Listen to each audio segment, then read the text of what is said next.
Hello students, classification पर पढ़ रहे थे। इसके अंदर हमने अब तक पढ़ा मोनेरा, प्रोटिस्टा, फंजाई। आज हम एक नया ग्रुप पढ़ने जा रहे हैं, वायरस। और इस वायरस के साथ साथ अपन पढ़ेंगे कुछ छोटे छोटे टॉपिक्स जैसे वायरॉइड्स, लाइकेंस, इनके बारे में भी हम यहाँ पर स्टडी करेंगे। तो सबसे पहले अपन बात करते हैं वायरस की। अपन ने पढ़ा था आर.एच. विटेकर का 5 किंगडम सिस्टम, 5 जगत वर्गीकरण देखा अपने इसके अंदर। तो उसके अंदर अपने Monera, protista, fungi, Plantae and Animalia, इनमें सब में अपन ने देखे। मोनेरा के अंदर यूनिसेलुलर, ऐसे ही एनिमल्स तक आते आते मल्टी सेलुलर ऑर्गेनिज्म आते हैं। लेकिन वायरस को यहाँ पर किसी भी ग्रुप के अंदर नहीं रखा गया। वायरस को किसी भी ग्रुप के अंदर जगह नहीं मिली। ठीक है, तो कहने का मतलब है कि यहाँ पर वायरस के लिए कोई ग्रुप नहीं है। वायरस को किसी भी किंगडम के अंदर मेंशन नहीं किया गया है। ठीक है, क्यों? मोनेरा के अंदर अपन रखते हैं यूनिसेलुलर ऑर्गेनिज्म को, प्रोटिस्टा में अपन रखते हैं यूनिसेलुलर यूकैरियोटिक को, इसके बाद में सारे के साथ मल्टी सेलुलर। लेकिन यहाँ पर वायरस को किसी भी ग्रुप में नहीं रखा जाता। क्यों? क्योंकि एक तो ये क्या है, इसको माना जाता है नॉन सेलुलर। क्या माना जाता है इसको माना जाता है नॉन सेलुलर, क्योंकि ये एक सेल नहीं है। क्या है? It is not a cell. It is not a cell मतलब ये कैसा है? ये है नॉन सेलुलर। कैसा है ये माना जाता है नॉन सेलुलर। ठीक है, अब अपन यहाँ पर इसके बात करते हैं बेसिक फीचर्स की। तो बेसिक फीचर्स में यहाँ पर इसके क्या क्या बेसिक फीचर्स देखते हैं अपन।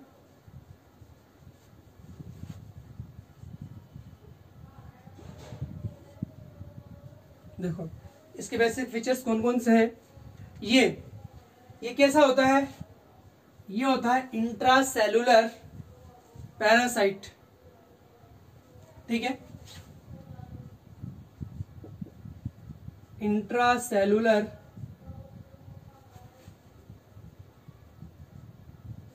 पैरासाइट, अंतः कोशिकीय परजीवी। मतलब ये कोशिका के अंदर एज ए पैरासाइट, परजीवी के रूप में पाया जाता है कोशिका के अंदर। ठीक है, दूसरा ये कैसा होता है? परजीवी भी ऑब्लिगेट पैरासाइट। ऑब्लिगेट पैरासाइट मतलब अविकल्पी परजीवी। ठीक है, मतलब सेल के बिना इसका काम नहीं चलेगा। सेल के बिना इसका काम नहीं चलेगा। तो कैसा होता है ये होता है ऑब्लिगेट पैरासाइट। ठीक है, इसके बाद में ये वायरस से जो होस्ट सेल है, मतलब परपोषी कोशिका, उसके ऊपर डिपेंड रहता है। किसके लिए? उसके ऊपर डिपेंड रहता है ये एंजाइम यूज और एटीपी।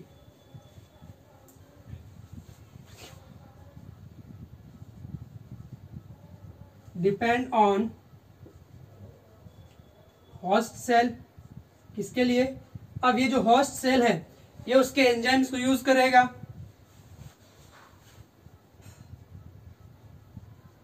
एंजाइम यूज, और दूसरा यहाँ पर जो एनर्जी बनती है एटीपी, उस एटीपी को भी कंज्यूम करता है ये वायरस जो पैरासाइट है। ठीक है, ऑल लिविंग ऑर्गेनिजम्स में, अब जितने भी लिविंग सेल्स की अपन बात करते हैं, यूकैरियोटिक सेल्स में, वहां पर डीएनए भी प्रेजेंट होता है और आरएनए भी प्रेजेंट होता है। ठीक है, डीएनए और आरएनए प्रेजेंट होता है। लेकिन वायरस के अंदर क्या होता है? ओनली या तो डीएनए प्रेजेंट होगा या फिर आरएनए प्रेजेंट होगा। तो आरएनए के अंदर यहाँ पर सॉरी वायरस के अंदर क्या होगा?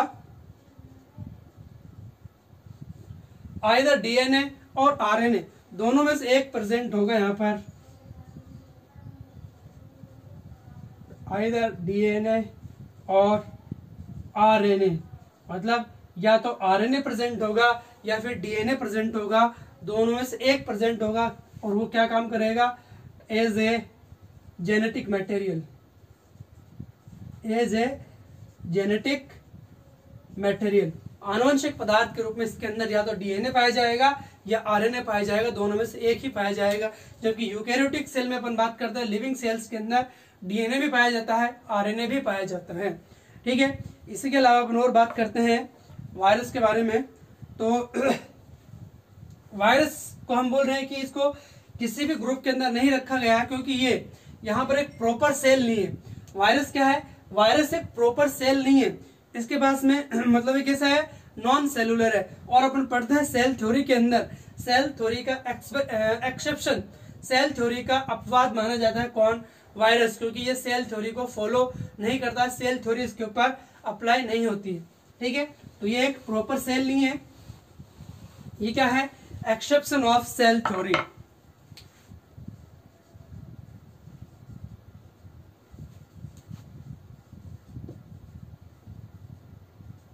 एक्सेप्शन ऑफ सेल थ्योरी, कोशिका सिद्धांत का अपवाद होता है वायरस। ठीक है, क्योंकि एक प्रॉपर सेल नहीं है, एक प्रारूपिक कोशिका नहीं मानी जाती है। ठीक है, अब यहां पर इसके स्ट्रक्चर अपन देखें तो इसके स्ट्रक्चर पे अपन क्या क्या देखते हैं।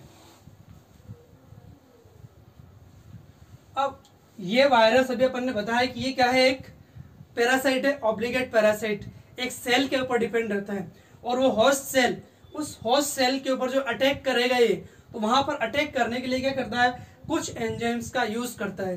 ठीक है, तो अटैक करने के लिए कुछ एंजाइम्स रिलीज करता है, उन एंजाइम्स को यूज करता है ये, जिससे उस सेल के ऊपर अटैक कर पाता है। ठीक है, सॉरी, स्ट्रक्चर से पहले अपन बात करते हैं इसका डिस्कवरी की।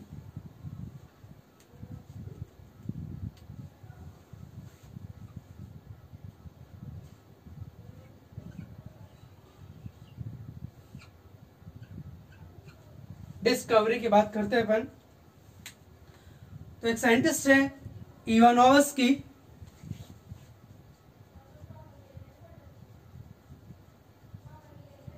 डीजे इवानोवस्की, इन्होंने क्या किया, एक प्लांट टोबैको, ठीक है, टोबैको लीफ जो एक इन्फेक्टेड थी, कैसे थी, इन्फेक्टेड, तो इन्होंने क्या लिया, इन्फेक्टेड टोबैको लीफ,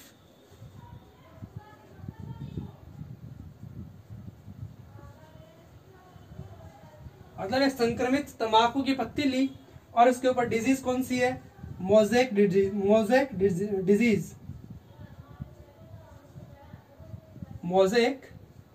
डिजीज। ठीक है, तो यहाँ पर डिजीज है मोज़ेक डिजीज, तो इन्होंने ये वाली लीफ ली, और यहाँ पर इसके अंदर इन्होंने क्या किया, जो इन्फेक्ट करने वाला जो कोई भी फैक्टर है उसका केमिकल सॉल्यूशन आइसोलेट किया, मतलब जिसकी वजह से इसके अंदर डिजीज हो रही है, उस केमिकल को इन्होंने आइसोलेट किया। ठीक है, अब इस केमिकल जो था ये, इस केमिकल को यहां से इन्होंने क्या किया, आइसोलेट किया, मतलब अलग किया, और इस केमिकल को इन्होंने क्या किया, छाना, फिल्टर में से होकर गुजारा। और ये फिल्टर कैसा था, जैसे मान लो यहां पर इसके ऊपर फिल्टर रखा हुआ है,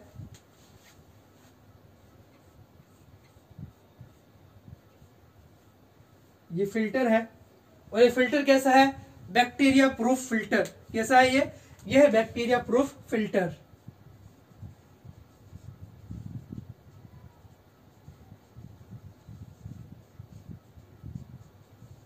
मतलब अगर ये केमिकल सॉल्यूशन इसमें से अपन डालेंगे, इसके अंदर से फिल्टर से होकर गुजारेंगे, तो बैक्टीरिया यहां पर रुक जाएगा। बैक्टीरिया क्या होगा, बैक्टीरिया इसके अंदर फंस जाएगा, रुक जाएगा, और यहाँ पर फिल्टर यानी छन नहीं पाएगा, वो उसका फिल्टर नहीं, वो उसका फिल्ट्रेशन नहीं होगा, वो छनेगा नहीं। ठीक है, तो बैक्टीरिया अगर होगा तो बैक्टीरिया यहाँ रुक जाएगा। ठीक है, तो यहाँ पर जो ये फिल्ट्रेट हमें मिलता है, छना हुआ पदार्थ जो केमिकल मिलता है, ठीक है, ये है मान लो इन्फेक्टेड सॉल्यूशन, या सॉरी पॉइजनस फ्लूइड। अब देखो यहां पर इन्होंने क्या देखा कि ये इसकी लीफ में, पत्ती में जो डिजीज हो रही है, मोज़ेक डिजीज, ये किसकी वजह से हो रही है। तो इन्होंने पहले क्या किया, केमिकल आइसोलेट किया, इसको बैक्टीरिया प्रूफ फिल्टर से फिल्टर किया। अब इन्होंने क्या किया, जो ये फ्लूइड है, इस फ्लूइड को वापस से एक फ्रेश लीफ के ऊपर अप्लाई किया, एक फ्रेश लीफ है उसके ऊपर अप्लाई किया। तो इन्होंने क्या देखा कि ये फ्लूइड वापस से उस लीफ के ऊपर इन्फेक्शन कर रहा है, क्या कर रहा है, वापस से उसके ऊपर इन्फेक्शन कर रहा है। तो यहाँ पर क्या पता चल रहा है इससे, कि अगर ये इन्फेक्शन करने वाला फैक्टर अगर बैक्टीरिया होता, तो बैक्टीरिया तो यहाँ रुक जाता, और इस फ्लूइड की वजह से फ्रेश लीफ के अंदर वापस से इन्फेक्शन नहीं होता। तो इससे क्या पता चल रहा है कि इन्फेक्शन करने वाला बैक्टीरिया नहीं है। इन्फेक्शन करने वाला क्या है? बैक्टीरिया नहीं है, कोई और फैक्टर है। तो इस यहाँ पर जो फ्लूइड मिला, इस फ्लूइड को यहाँ पर बोला, यहाँ पर क्या बोला? Poisonous fluid. इसको बोला यहाँ पर पॉइजनस फ्लूइड। और ये कैसा है? ये है, और इसको नाम दिया वायरस। तो सबसे पहले वायरस टर्म का यूज किसने किया था? इवानोव्स्की ने। ठीक है, और ये अभी तक फ्लूइड कैसा है? ये फिल्टर करने के बाद में भी इन्फेक्टियस। ठीक है, तो इस तरीके से इवानोव्स्की ने बताया कि वायरस होता है ऐसे। वायरस टर्म किसने दी? इवानोव्स्की ने। यहाँ पर ईयर है 1892। ठीक है, नेक्स्ट साइंटिस्ट की अपन बात करते हैं।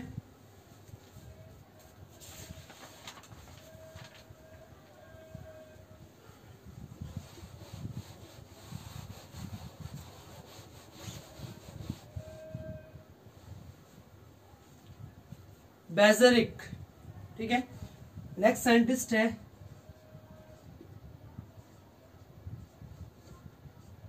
बेजरिक, सॉरी बेजरनेक।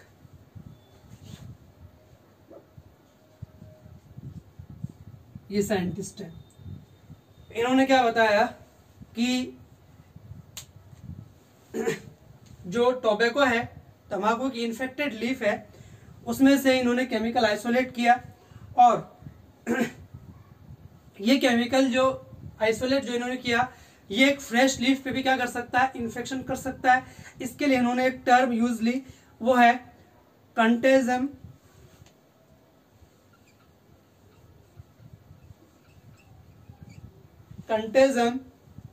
Vivum fluidum.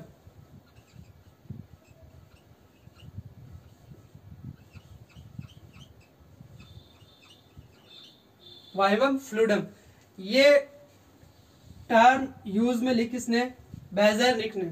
ठीक है, और ये इसका मतलब होता है कि इन्फेक्शन कॉजिंग फ्लूइड। इसका मतलब क्या है? Infection causing fluid. तो ये ऐसा इन्होंने बताया बेजरनिक ने। इसके बाद में एक और है स्टेनले।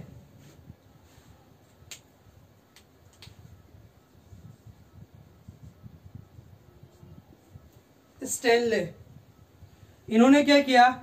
1935 में वायरस को क्रिस्टलाइज फॉर्म में प्राप्त किया। ठीक है, तो वायरस को सबसे पहले क्रिस्टलाइज फॉर्म में किसने प्राप्त किया? स्टेनले ने। ठीक है, तो इन्होंने वायरस को क्रिस्टलाइज किया।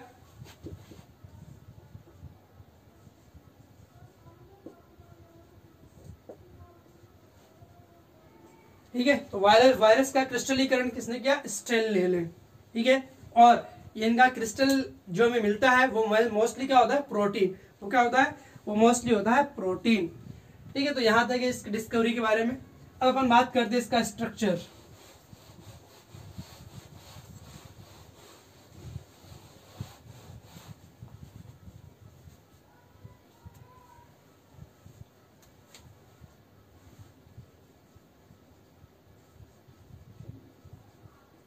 स्ट्रक्चर, तो वायरस के स्ट्रक्चर में, वायरस के स्ट्रक्चर में अपन देखते हैं कि वायरस कैसा है? Inert crystalline. कैसा होता है ये? इसकी स्ट्रक्चर इनर्ट क्रिस्टलाइन नेचर की होती है। कैसी होती है? इनर्ट क्रिस्टलाइन नेचर की होती है। इनर्ट का मतलब यहां पे होता है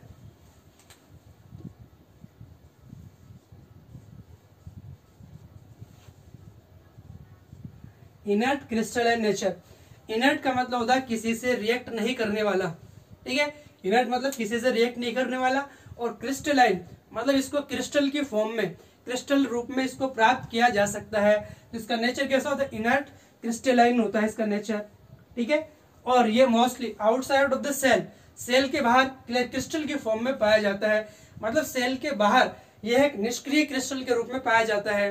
इनर्ट क्रिस्टलाइन की फॉर्म में पाया जाता है सेल के बाहर, मतलब कोई काम नहीं करता, ऐसे पड़ा रहता है निष्क्रिय रूप में सेल के बाहर। ठीक है, अब अपन बात करते हैं इसके अंदर और क्या क्या होता है। इसके स्ट्रक्चर, इसकी संरचना में अपन देखते हैं कि इसकी संरचना में सिर्फ ओनली 2 संरचनाएं पाई जाती हैं। एक तो इसकी आउटर कवरिंग, क्या इसके आउटर कवरिंग जो प्रोटीन की बनी हुई होती है, यह है इसका प्रोटीन कोट। ये क्या है इसका प्रोटीन कोट, प्रोटीन आवरण है इसका, ठीक है। ये प्रोटीन का बना हुआ होता है और यहां पर इसके आवरण को अपन बोलते हैं क्या, इसके आवरण को बोलते हैं कैप्सिड। इसके आवरण को क्या बोलते हैं, इसके आवरण को बोलते हैं अपन कैप्सिड। और यहां पर इसके अंदर पाया जाता है दूसरा इसका जेनेटिक मटेरियल, आनुवंशिक पदार्थ,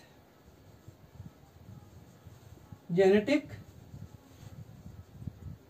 मटेरियल। और जेनेटिक मटेरियल यहां पर क्या हो सकता है, डीएनए या आरएनए, डीएनए और आरएनए यहां पर जेनेटिक मटेरियल हो सकता है। और ये जेनेटिक मटेरियल ही जो डीएनए या आरएनए है वही क्या होता है, इन्फेक्टियस होता है, वही क्या होता है, इन्फेक्टियस होता है, ठीक है। अब देखो इसके अंदर ओनली एक प्रोटीन का कवच, प्रोटीन का आवरण है, एक जेनेटिक मटेरियल है, तो इनको तो अपन बोलते हैं न्यूक्लिक एसिड्स और ये प्रोटीन, इसलिए वायरस क्या कहलाता है, न्यूक्लियो प्रोटीन। इसलिए वायरस को अपन क्या बोलते हैं, न्यूक्लियो प्रोटीन भी बोल सकते हैं अपन इसको, ठीक है। इसको अपन बोल सकते हैं न्यूक्लियो प्रोटीन, क्योंकि इसके अंदर क्या है, ओनली न्यूक्लिक एसिड्स है और प्रोटीन का आवरण है, कवच इसके ऊपर पाया जाता है, ठीक है। अब यहां पर अपन बात करते हैं सबसे पहले इसके आवरण की, प्रोटीन जो कोट है इसकी अपन बात करते हैं।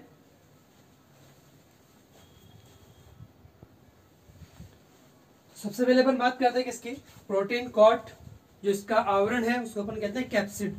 तो कैप्सिड के बारे में अपन देखते हैं पहले।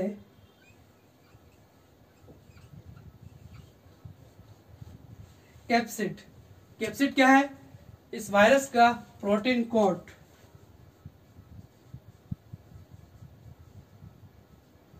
Protein coat. और ये कैप्सिड जो है, ये कैप्सिड स्मॉल सब यूनिट्स, उप इकाइयों से मिलकर बना हुआ है। ये प्रोटीन कोट जो कैप्सिड है सब यूनिट्स से मिलकर बना हुआ है। किससे मिलकर बना हुआ है, ये बना हुआ है सब यूनिट्स, प्रोटीन मॉलिक्यूल, जो प्रोटीन मॉलिक्यूल है सब यूनिट्स, उप इकाई, उनसे उनके रिपीटेशन से बना हुआ है, पुनरावृत्ति से मिलकर बना हुआ होता है ये कैप्सिड। और इनकी जो सब यूनिट्स होती है उसको बोलते हैं अपन कैप्सोमियर। क्या बोलेंगे उसको अपन बोलेंगे कैप्सोमियर, ठीक है। मतलब ये एक कैप्सोमियर है, ठीक है। और बहुत सारी कैप्सोमियर यूनिट्स, जो सब यूनिट्स हैं, वो अपने आप को रिपीट करते, दोहराती हैं, और एक जो आवरण बन जाता है, वो आवरण क्या कहलाता है, वो कहलाता है कैप्सिड। क्या कहलाएगा वो कहलाएगा कैप्सिड। तो ये तो हो गया कैप्सोमियर। जैसे अपन इसकी बात करते हैं, ये है, मान लो ये इसका रिपीटेशन हो रहा है, क्या हो रहा है, रिपीटेशन। तो ये क्या बन गया, एक तरीके से ये बन गया इसका प्रोटीन कोट कैप्सिड। क्या बन गया, ये बन गया कैप्सिड, ठीक है। और ये क्या है, ये है कैप्सोमियर, ये है कैप्सोमियर, और कैप्सोमियर के रिपीटेशन से बन जाएगा कैप्सिड। अब ये कैप्सिड अलग अलग स्ट्रक्चर्स में प्रेजेंट हो सकता है, अलग अलग फॉर्म्स में प्रेजेंट हो सकता है। जैसे ये कैप्सिड जो है ये एक सिलेंड्रिकल फॉर्म में भी प्रेजेंट हो सकता है। सिलेंड्रिकल फॉर्म में जैसे मान लो ये है ऐसे, ठीक है। इसके अपन ऐसे बात करें तो ये स्ट्रक्चर है कुछ ऐसे, और ये एक थ्रेड एक स्ट्रेट फॉर्म में है, और ये इसके चारों तरफ इस तरीके से लिपटा हुआ है स्फेरिकल फॉर्म में, या हम बोलेंगे सिलेंड्रिकल फॉर्म में इसके चारों तरफ लिपटा हुआ है। तो ये है मान लो कैप्सोमियर, चारों तरफ है, इसके दोनों तरफ पूरी तरफ है, ये कैप्सोमियर से इसे क्या है, ये सब कैप्सोमियर है, ठीक है। तो ये एक तो सिलेंड्रिकल फॉर्म हो गया, एक हो सकता है पॉलीहेड्रल या पॉलीगोनल, अपन बोल सकते हैं पॉलीहेड्रल या पॉलीगोनल। जैसे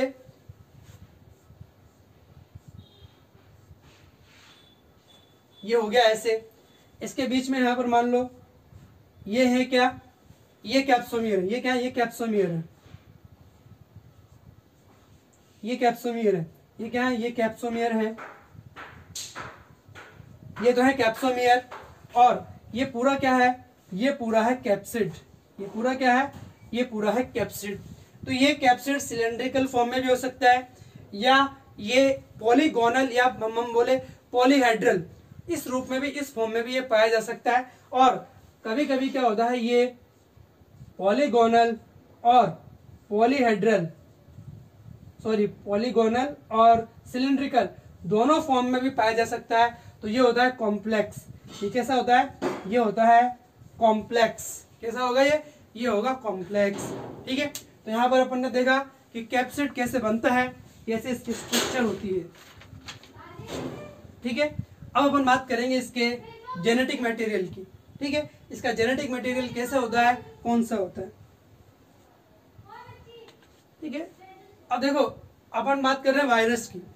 तो वायरस से रिलेटेड एक क्वेश्चन था हमारे नीट के एग्जाम में, तो देखते हैं ये क्वेश्चन क्या था।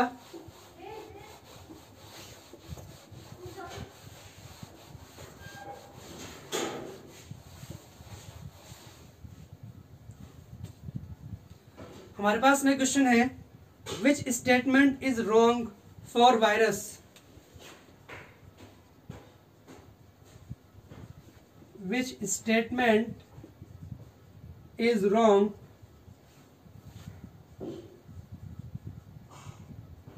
For virus. वायरस के लिए कौन सा कथन गलत है, कौन सा स्टेटमेंट गलत है। इसमें फर्स्ट ऑप्शन है, ऑल वायरसेस आर पैरासाइट्स।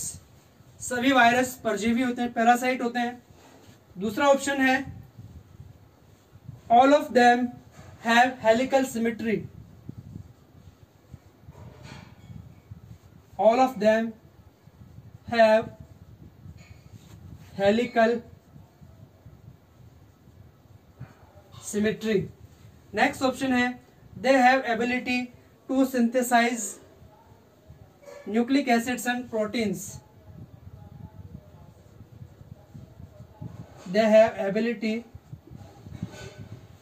क्या, कौन सी ability, synthesize nucleic acid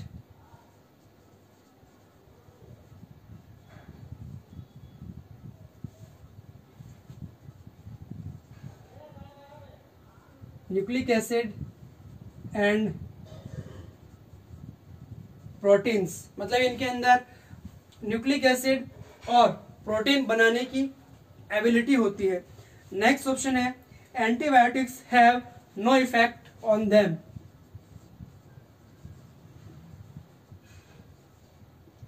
antibiotics have no effect on them. ठीक है, तो समझना है इसको, which statement is wrong for virus. Virus के लिए इनमें से कौन सा कथन गलत है। देखो, ऑल वायरसेस आर पैरासाइट्स, सभी वायरस परजीवी होते हैं, हमें पता है। Ability, synthesize nucleic acid and proteins. सभी वायरस के अंदर न्यूक्लिक एसिड यानी न्यूक्लिक अम्ल और प्रोटीन बनाने की कैपेसिटी होती है। कहाँ पर, सेल के अंदर, मतलब एबिलिटी तो होती है, तो ये भी सही है। और एंटीबायोटिक्स का इनके ऊपर कोई इफेक्ट नहीं होता है, ये भी हमें पता है।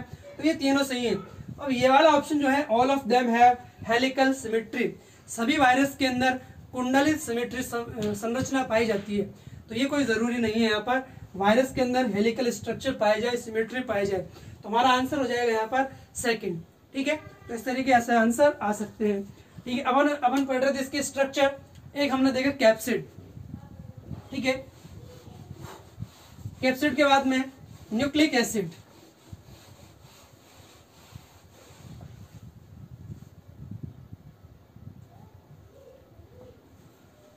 न्यूक्लिक एसिड या जेनेटिक मटेरियल की अपन बात करते हैं इसका।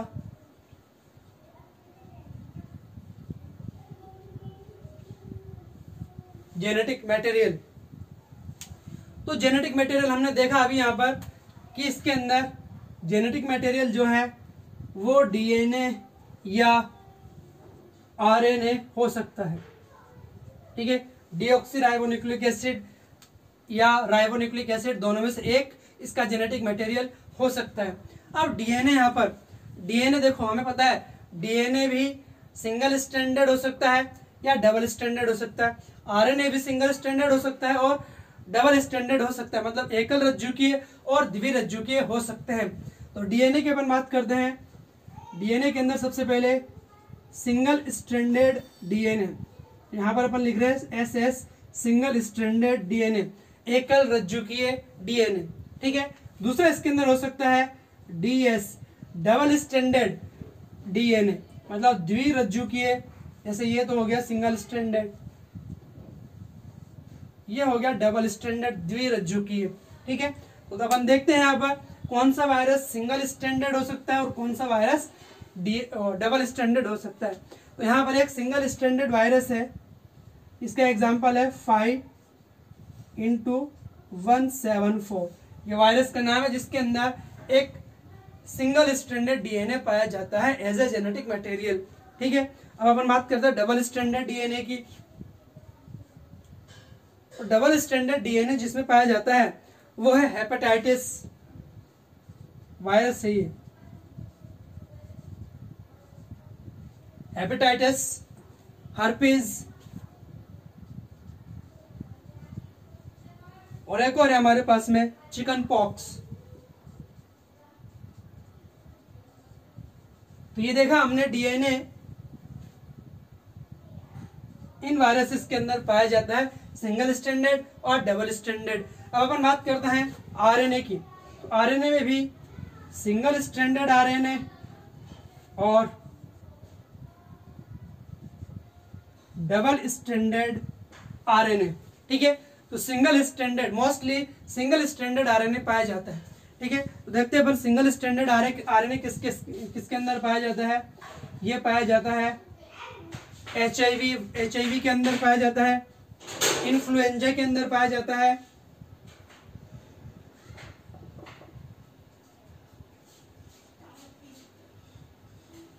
इन्फ्लुएंजा के अंदर पाया जाता है। इसी के साथ tobacco mosaic virus TMV, tobacco mosaic virus के अंदर पाया जाता है सिंगल स्ट्रैंडेड। इसी के अलावा मम्प्स जो डिजीज होती है, मम्प्स, और यहाँ पर rabies, rhino,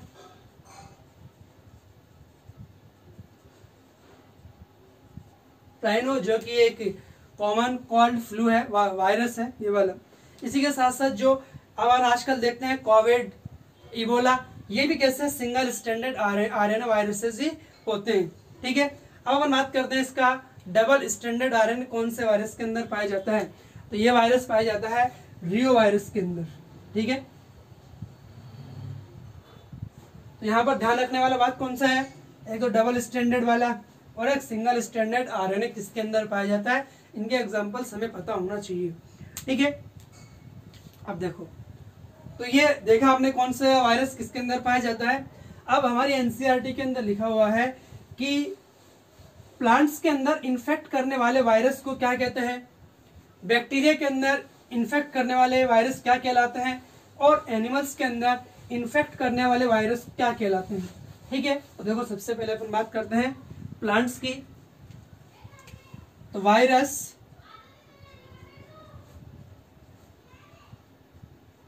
which attack on plants, ठीक है, या इन्फेक्ट भी बोल सकते हैं अपन प्लांट्स, ठीक है।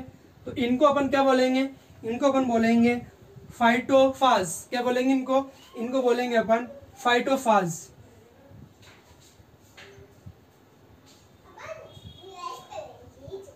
कैसे होते हैं ये होते हैं फाइटोफाज।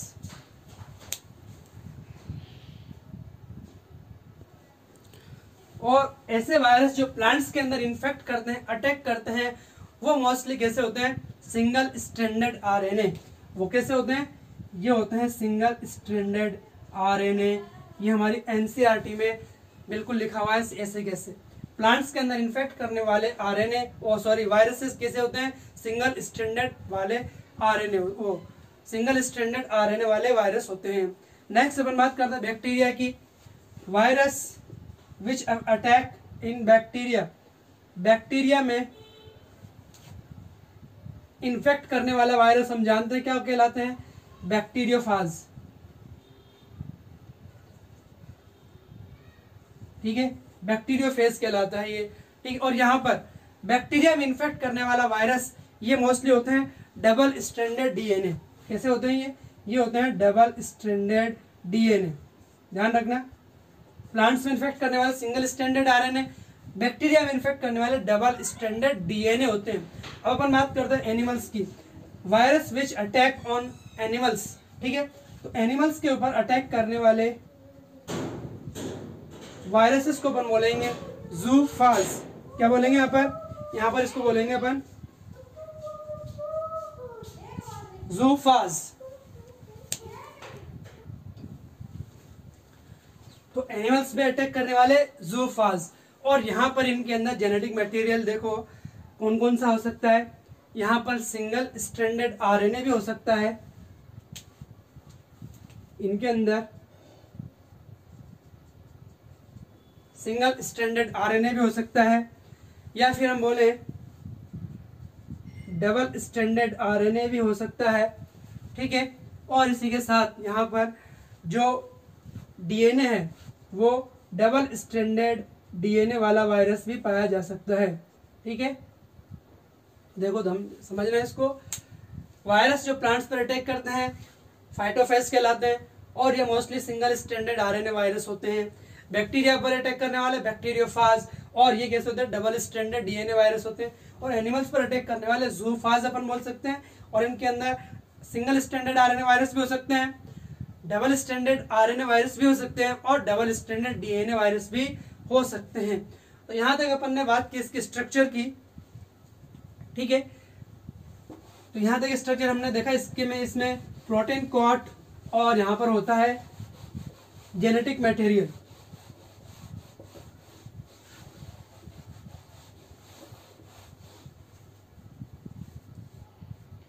अब अपन बात करते हैं कुछ कॉमन वायरसेस की।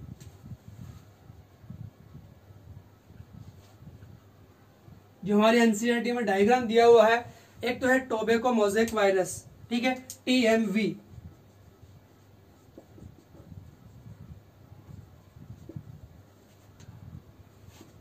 Tobacco mosaic virus.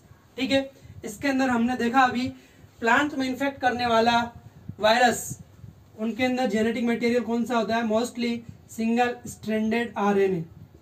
Single stranded RNA होता है। कैसा होता है, सिंगल स्ट्रैंडेड आरएनए है ये। ठीक है, और इसका शेप होता है इलोंगेटेड, इस तरीके से। कैसा होता है ये होता है सिंगल स्ट्रैंडेड, और इसके यहाँ पर ये जिसका जेनेटिक मटेरियल है। ठीक है, तो ये कैसा होता है, ये होता है इलोंगेटेड। ठीक है, तो इसका genetic material single stranded RNA, और ये है शेप इसका है इलोंगेटेड। दूसरा एक और वायरस है बैक्टीरियोफाज वायरस, जीवाणुभोजी।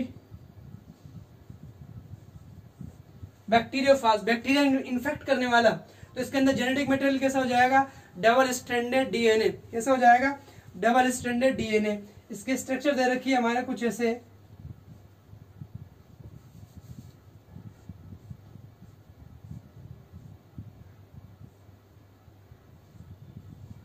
ये इसका प्रोटीन कोट कवरिंग है।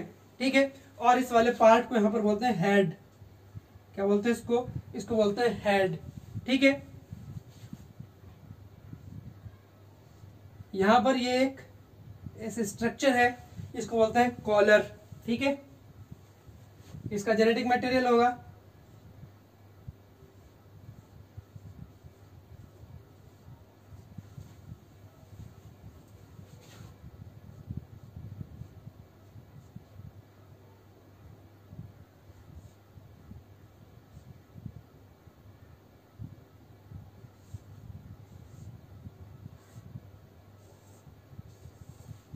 इस तरीके से। कुछ स्ट्रक्चर दे रखी है अपने।